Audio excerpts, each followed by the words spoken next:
Welcome to Driving the Line, the pursuit of safety, where we talk about the real issues out on the road, focus on safe driving, and learn industry best practices from your hosts Kenny Ray, Mike Bohan, and Jim Seibert, in the hopes that by driving the line, we get more drivers home safe and sound.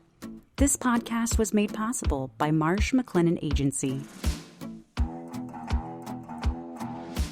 Well, welcome everybody to Driving the Line. Kenny Ray, Jim Seibert, and I are greeting you from Texas, Oklahoma, and Missouri, respectively. And coming out of the weekend, fellas, how are we doing? I know here this morning, just to kind of let all our listeners in on a little something. We're struggling through some technical difficulties, but I think we got it under control. Have we still got everybody? Kenny, are we there? Mike, I'm here, and y'all are both in studio quality audio-visual equipment, and I'm talking to you from my car. So anyway, we'll try to get through it best we can. But yes, sir, I am here. Well, you're coming through loud and clear, buddy. So it sounds good. I'm glad you're with us. It's just not the same if you wouldn't have got on with us. So we're glad you're here. Jim, how you getting along? Physically present, mentally, I'm pretty smoked right now. Well, I tell you what, Monday mornings are like that sometimes, guys. They just are. And but we're here. We're ready to go. We're glad you guys are all of our listeners. We're glad you guys are with us this morning. So thanks for joining us. And as we're getting into our topic today, you know, typically, guys, when we get together, we're talking about when we talk about safety, the conversation is kind of focused on trucking companies. And that makes sense because that's what we're here for. We're here to talk about trucking safety. But today we want to bring in another element. And, you know, when Jim and Kenny and I were working with our clients, we do a lot of safety meetings throughout the year. And a lot of times when I'm doing safety meetings, we're working with drivers. And something that I commonly hear from a group of drivers is that, yes, it's great that we're here doing this training. It's good that we're in here sharpening our skills, but it would be really nice if the general public received some training when it comes to them operating their vehicles safely, specifically when it comes to them operating their vehicles around our commercial motor vehicles. And it's true.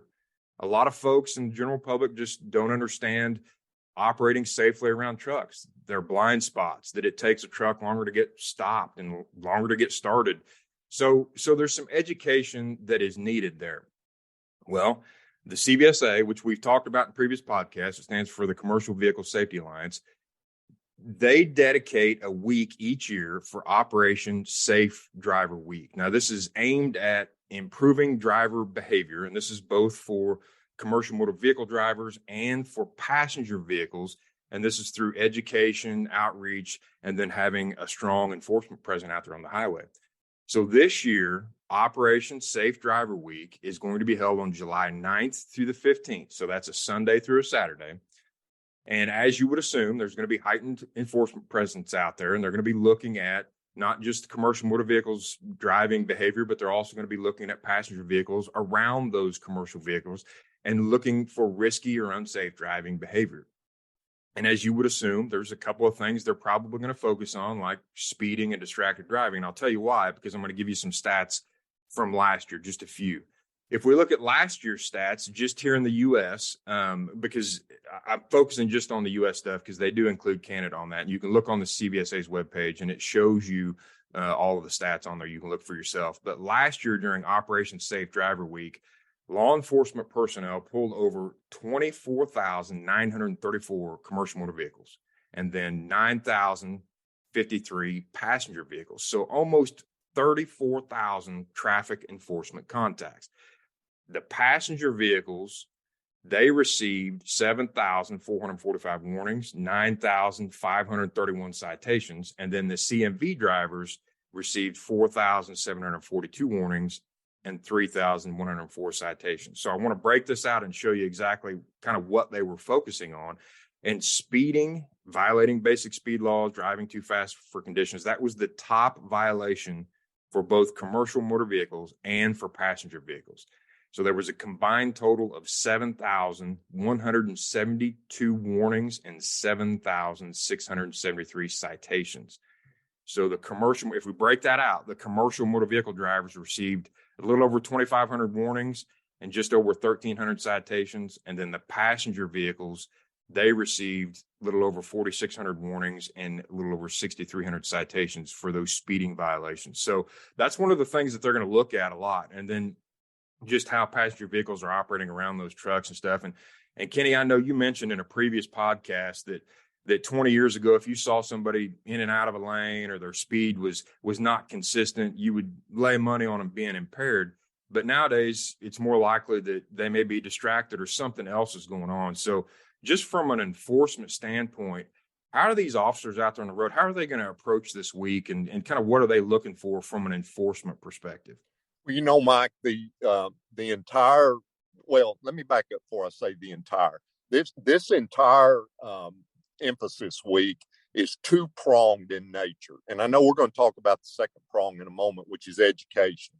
But the enforcement side, which you just asked me about, is the troopers and city officers that are enforcing the Federal Motor Carrier Safety Regulations through the National Mix-Out Program are targeting unsafe driving. This is what we traditionally think of as moving violations. And you've already mentioned speed, distracted driving. They're going to be looking at unsafe lane changes, following too closely, any kind of driving violation that involves the unsafe movement of the vehicle itself while it's on the road.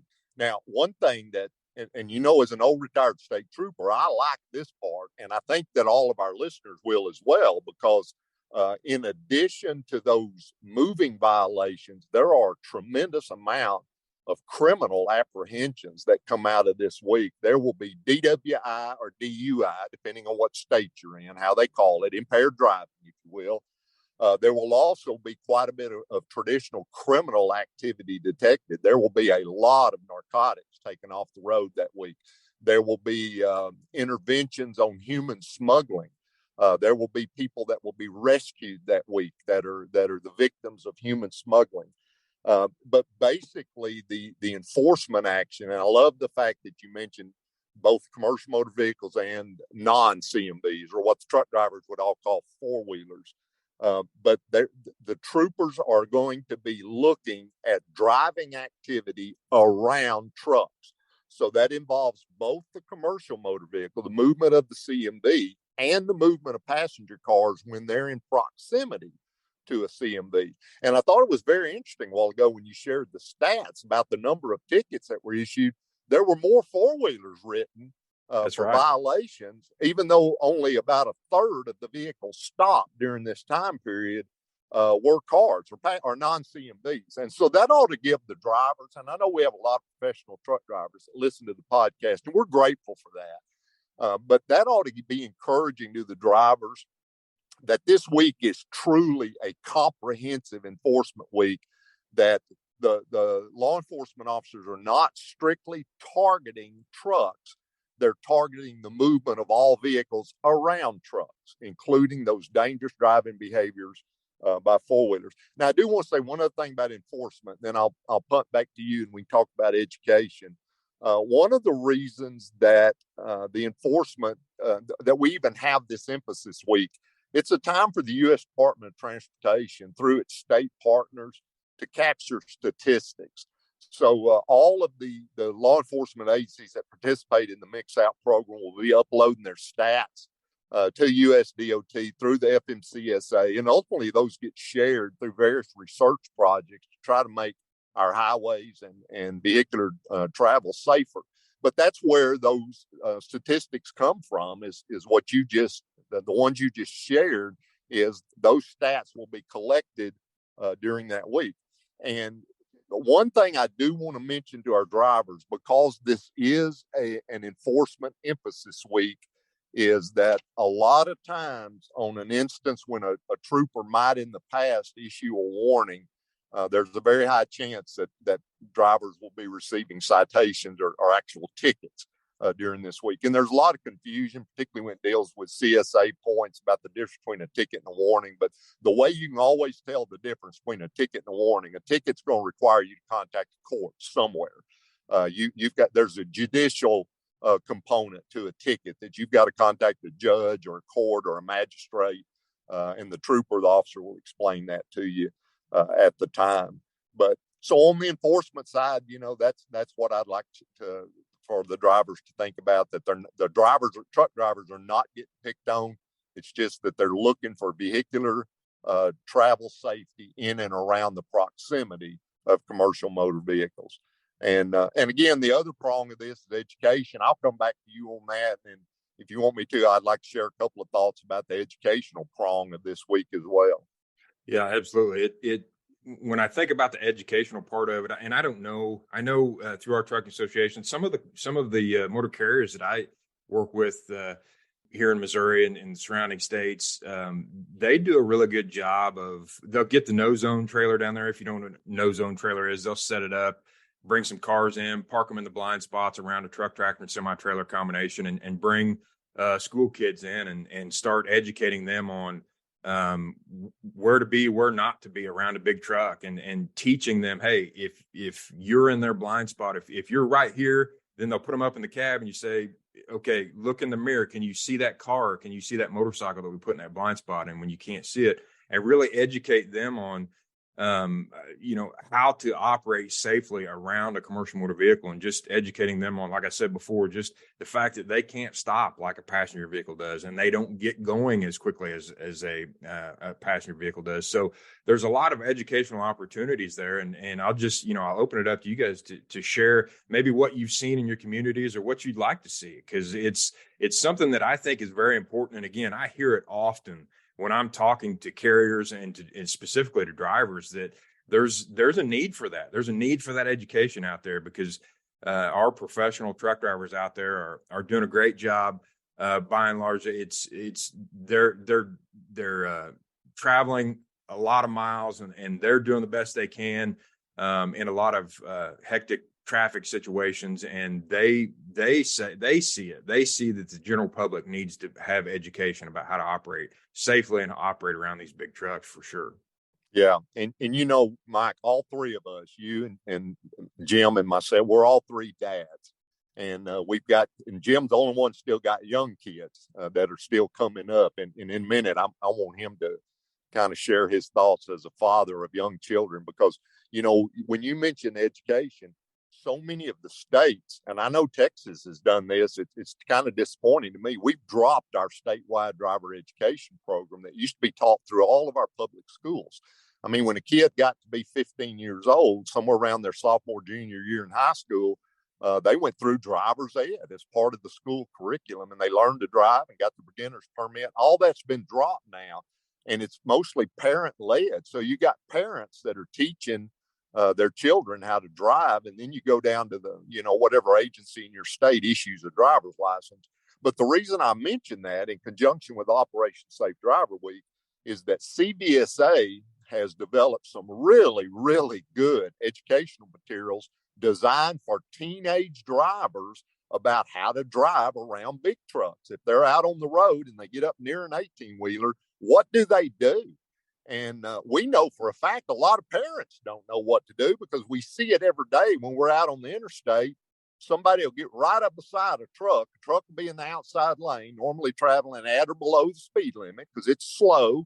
And a car will start to pass it and get right up beside it. And like you said, on those blind spots, it'll get right there around the drive axles on the tractor and just sit there. And that truck will be driving for miles and miles and miles. And that car is just sitting in that inside lane until faster traffic comes up behind it and either blows their horn or flashes their lights and tries to get them out of the way. But, that is a terrible practice to have, is to get right there next to an 18-wheeler on a multi-lane highway and just sit there. And I know it drives truck drivers crazy as well. A lot of times you'll see them kind of slow down, hoping the car will go on. Invariably, it just sits there. But the reason I bring that up is so many parents now are teaching their kids to drive that go on the CVSA website, download that brochure. They even have some videos that you can show to your teenage kids about how to drive when you're in close proximity to a commercial motor vehicle. We have a lot of safety directors at our motor carriers that listen to this podcast, and we're so grateful that you do. We hope you'll share this information with your drivers and the rest of your safety team. But I always like to challenge those safety directors to be a good ambassador for our industry. none of us should ever be ashamed to be associated with the trucking industry. It is a great industry. Do we have a few bad apples? Yes. And we deal constantly trying to get them out. But overall, the U.S. trucking industry is a good, solid, strong industry, critical to our U.S. economy. And I would like to challenge those safety directors, every chance you get to go out and speak somewhere as an advocate for the trucking industry. And I want you to get creative. All three of us that are on here, Mike, Jim, and myself, we all live in rural areas. Mike's in Missouri, Jim's in Oklahoma, and I'm down in Texas.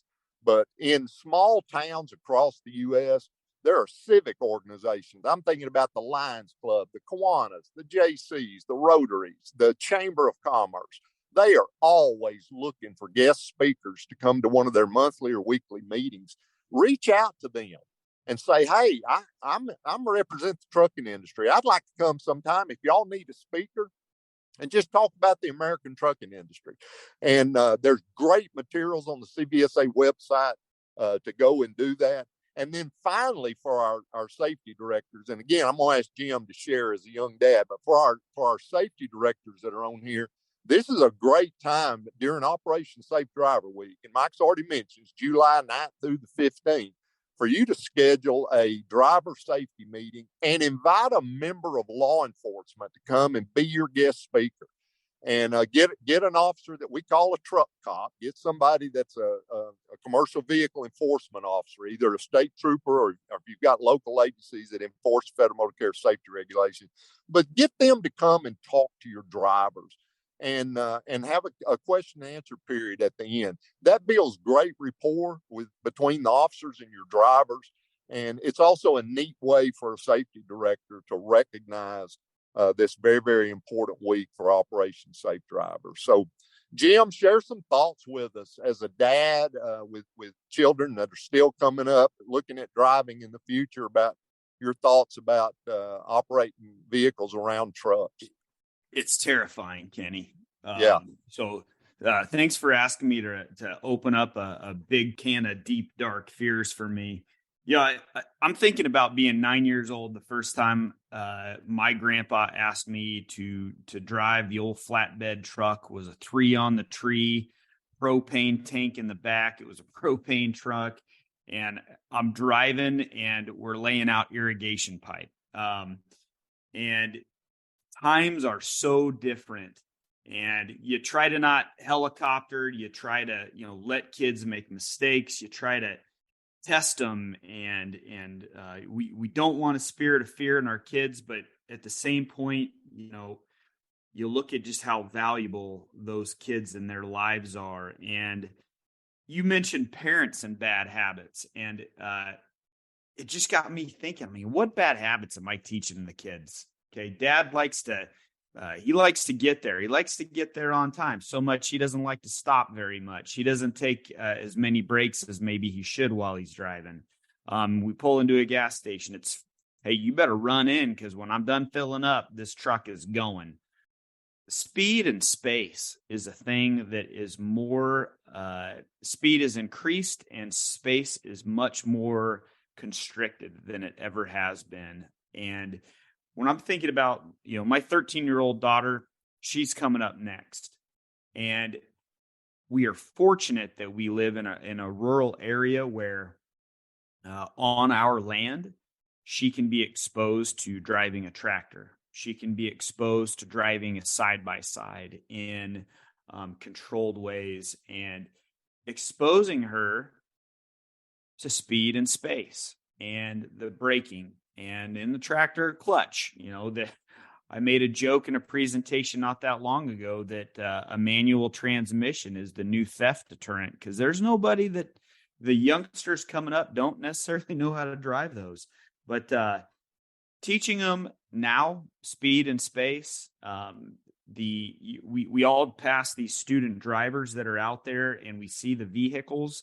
And I grew up learning how to drive, and then we had driver's education through school, or some local town programs got together and did it for us. There's programs that are out there, but that exposure and really emphasizing the speed and space, and everything is moving faster. Our speed limits do nothing but increase, and we cannot adjust our road sizes and the widths at the same pace that legislation and counties and states are changing their speed limits, and vehicles are different. And it seems like everybody's in a hurry now. So preparing those kids for that, it's imperative to start when you can. And parents, don't pass down your bad habits. Kenny, you talked about getting around 18-wheelers. You either back off or you get around them. And that's the one thing my dad thumped into me. When you're next to an 18-wheeler, you're in the danger zone. And so if you're tailgating an 18-wheeler trying to catch a windbreak and you're on their tail, you're in the danger zone. They've got a job to do, and they're transporting heavy items a long ways. Get around them or back off of them. And a final thought on distractions. Think about how distractions have really manifested and increased over the years, from the time when we're learning how to drive and now, my kids coming up. When I was learning, we didn't even have the TomTom or the GPS systems that were on the dash. My biggest distractors were the Rand McNally map that you pull out of the flap behind the seat, or shuffling through whatever tape deck my dad have and trying to choose between Marshall Tucker or Creedence Clearwater Revival. And so nowadays there's phones chirping at us. There's radio stations. There's all these different programs you can pay a subscription to, podcasts, not to mention there's so much more going on the road, and everything's moving faster. So gents, I don't know about you, but that music, that was the distractor of choice back in the day. Jim, when you mentioned the two artists you did, boy, the flood of memories there. I'm the old guy on this podcast, and y'all are always so respectful of that. But every once in a while, y'all will mention something and just rockets me back. And you mentioned Creedence Clearwater Revival. I had one of their tapes, the very first one I ever got, the album Green River, and of all things, it was on 8-track. Yes, on 8-track. And it was a distraction back then, not only plugging the 8-track into the player, but trying to switch between the various channels on an 8-track. So thank you for that little walk down memory lane. Brings back a lot of memories. I know Mike's going to wrap us up here in just a second, but you made me think of one thing, and Mike this will resonate with him as well. When we speak at driver meetings, we're almost always exclusively, with the exception of the administrative people that are there of the trucking company, 100% of our audience is normally truck drivers. But people lose sight of the fact that those drivers, when they're home, when they're off, they're regular people just like us, and they've got families, and they've got, we've got an aging driver population. They got grandkids. And I don't know how many times I've done a safety program for a bunch of truck drivers, and I'll have one of them come up and say, "I'm so glad you mentioned that. I'm gonna go home and share that with my granddaughter. She's going through driver's ed right now, or I'm gonna share that with my son." And the fact is, these truck drivers are not robots. They don't live, 24 hours a day tethered to that truck. These ideas about four-wheeler safety and about non-commercial motor vehicles are just as important to them as well. And so, it's a lot of times people in cars kind of take a them and us attitude, almost an adversarial. It's four-wheelers against truck drivers. And that's a terrible, terrible attitude to have. These men and women are just out working. That's their workplace. When they're going down that interstate, it's no different if you went to a factory and just started walking through the manufacturing floor. You're in their workspace. And so you got to be careful. And they're monitoring. They're trying to do what's right. But it's incumbent as well. And I'm so glad you stressed that about the factors of things not to do. It's incumbent upon drivers around trucks to be careful. And that idea you had about where you've seen, and we've all seen, where people get right up on the back end of a truck and they're in that vacuum area and they think, well, my miles per gallon are going way up right now. Those are the kind of activities during Operation Safe Driver Week. The trooper's going to be stopping that four-wheeler, not the truck. And that person's going to get a ticket for following too closely. So thank you for sharing those thoughts. It just reminded me that whenever we talk to drivers, and I know Mike knows this, how many times they come up and say, oh man, I'm glad you said that. I'm going to go home and share that with my grandson or my granddaughter or my 16-year-old or whatever it is. Yeah. And I have absolutely gotten the habit of encouraging them to do that. If we're talking about something, regardless of what it is, speed management, seat belts, whatever it is, whatever the topic might be, I'll encourage them. Hey, go home, share this with your family. Encourage your loved ones to wear their seat belts, to follow the speed limits, to be safe when they're out there operating. So couldn't agree with you more on that, Kenny. I really couldn't. So, well, as we're closing up here, I wanted to circle back around to some of the material that Kenny had mentioned on the CVSA's webpage. So if you go to cvsa.org, go to programs, go to Operation Safe Driver, you're going to see two different areas in there. One, the printed material for the commercial motor vehicles. There's a document in there called Avoid Aggressive Driving, one that's 14 defensive driving techniques, defeat distracted driving, then there's safety tips for the professional driver. Great documents you can use those in those safety meetings that Kenny was talking about. And then there's also, as he mentioned, there's some videos in there from drivers, from law enforcement personnel. Again, utilize that information. It's great information. Now, the printed material for the teens, there's 9 tips for driving safely around large trucks and buses, the dangers of distracted driving. There is a distracted driving pledge in there, which is an interesting concept that you can do with your teens, to have a contract in there that we're not going to drive distracted. And that goes both ways. If you're going to request that of your teens, just like Jim was talking about before, what kind of behaviors are we displaying for our youngsters as they're coming up and they're getting ready to drive? Well, if you do that distracted driving pledge, if you have your teens do that, well, then you should certainly do that as well. Then there's a stay out of the no zones, and then safely sharing the road with large trucks. Again, the printed material, there's some videos on there from some student drivers and some driver education instructors as well. Highly recommend it. CVSA.org, go to programs, Operation Safe Driver, all that information is right there. So I think that's probably our time for today. To our listeners, if you need any additional information, please reach out to your trusted risk consultant.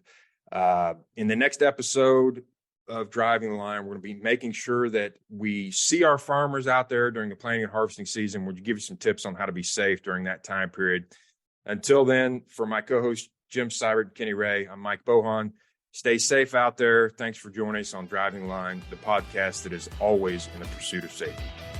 That's all the time we have for this episode of Driving the Line, the Pursuit of Safety. We hope you enjoyed our discussion, and thank you for listening. You can rate, review, and subscribe to Driving the Line, the Pursuit of Safety on Apple Podcasts, Spotify, Google Podcasts, or any other app you're using.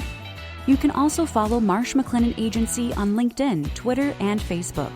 Until next time, thanks again for listening. Drive safely, everyone.